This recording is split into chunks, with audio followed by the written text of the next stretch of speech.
Today we will do most important question of assessment of learning. It is asked in exams also. So let's see how to do this question. You have to make flowchart by your own of these points.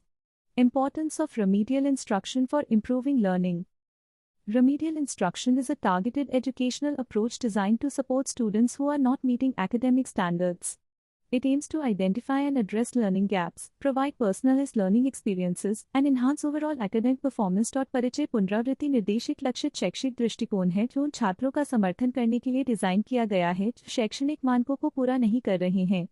इसका उद्देश्य सीखने की खाई की पहचान करना और उसे पाटना, व्यक्तिगत शिक्षण अनुभव प्रदान करना और समग्र शैक्षणिक प्रदर्शन को बढ़ाना है। की points 1. Identifies learning gaps. Remedial instruction helps in identifying specific areas where students are facing difficulties. पुनरावृत्ति निर्देश विशिष्ट क्षेत्रों की पहचान करने में मदद करता है जहां छात्र कठिनाइयों का सामना कर रहे हैं। 2. Personalized learning. Tailors teaching methods to suit individual student needs, allowing for a more customized approach to learning. व्यक्तिगत छात्र की जरूरतों के अनुसार शिक्षण विधियों को अनुकूलित करता है जिससे सीखने का अधिक व्यक्तिगत दृष्टिकोण संभव होता है। 3. Boosts confidence, provides students with the support they need to overcome their academic challenges, which in turn boosts their confidence. छात्रों को उनकी अकादमिक चुनौतियों को पार करने के लिए आवश्यक समर्थन प्रदान करता है जिससे उनका आत्मविश्वास बढ़ता है। 4. Enhances understanding, focuses on fundamental concepts, ensuring that students grasp the basics before moving on to more complex topics. मौलिक अवधारणाओं पर केंद्रित होता है, यह सुनिश्चित करता है कि छात्र जटिल विषयों पर आगे बढ़ने से पहले बुनियादी बातों को समझें। 5. Improves academic performance, helps improve overall academic performance by providing targeted support and practice. लक्षित समर्थन और अभ्यास प्रदान करके समग्र शैक्षणिक प्रदर्शन को बेहतर बनाने में मदद करता है। 6. Encourages active participation, engages students actively in the learning process, making them more involved and interested in their studies. छात्रों को सीखने की प्रक्रिया में सक्रिय रूप से शामिल करता है जिससे वे अपनी पढ़ाई में अधिक शामिल और रुचि रखते हैं। 7.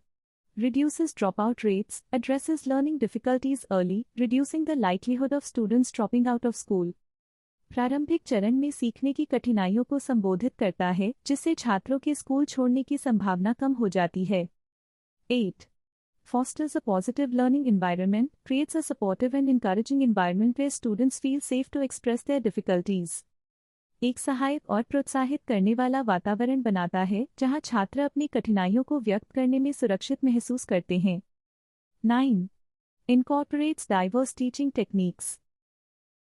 Utilizes various teaching methods such as visual aids, interactive activities, and hands-on learning to cater to different learning styles. विभिन्न शिक्षण विधियों जैसे दृश्य सहायक, इंटरैक्टिव गतिविधियां और हाथों से सीखने का उपयोग करता है ताकि विभिन्न सीखने की शैलियों को पूरा किया जा सके। 10. Regular feedback and assessment. Provides continuous feedback and assessment to monitor student progress and adjust teaching strategies accordingly. छात्र प्रगति की निगरानी करने और तदनुसार शिक्षण रणनीतियों को समायोजित करने के लिए निरंतर प्रतिक्रिया और मूल्यांकन प्रदान करता है। 11. Supports long-term academic success. Lays a strong foundation for future learning by addressing and rectifying learning issues early on. प्रारंभिक चरण में सीखने की समस्याओं को संबोधित और ठीक करके भविष्य के सीखने के लिए एक मजबूत आधार बनाता है। 12. Involves parents and guardians, engages parents and guardians in the learning process, keeping them informed and involved in their child's progress.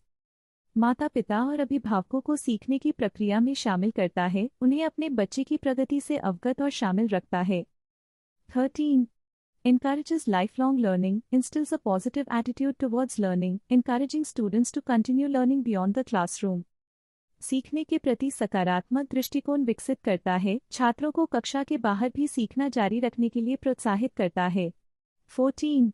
Addresses diverse learning needs, recognizes that students learn at different paces and styles, providing appropriate support for each learner.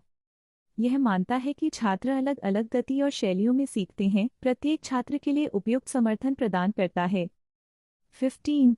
Promotes collaborative learning, encourages group work and peer learning, fostering a collaborative learning environment. समूह कार्य और सहकर्मी सीखने को प्रोत्साहित करता है, सहयोगात्मक सीखने के वातावरण को बढ़ावा देता है। 16. Supports emotional and social development, helps in the emotional and social development of students by providing a nurturing and understanding environment. छात्रों के भावनात्मक और सामाजिक विकास में मदद करता है, उन्हें पोषण और समझदारी वाला वातावरण प्रदान करता है। Conclusion. Remedial instruction is crucial for improving learning outcomes as it addresses the individual needs of students, enhances their understanding and confidence, and creates a positive and inclusive learning environment. निष्कर्ष। पुनरावृत्ति निर्देश सीखने के परिणामों में सुधार के लिए महत्वपूर्ण है क्योंकि यह छात्रों की व्यक्तिगत जरूरतों को संबोधित करता है, उनकी समझ और आत्मविश्वास को बढ़ाता है और एक सकारात्मक और समावेशी सीखने के वातावरण का निर्माण करता है। Thank you. Like, share and subscribe our YouTube channel.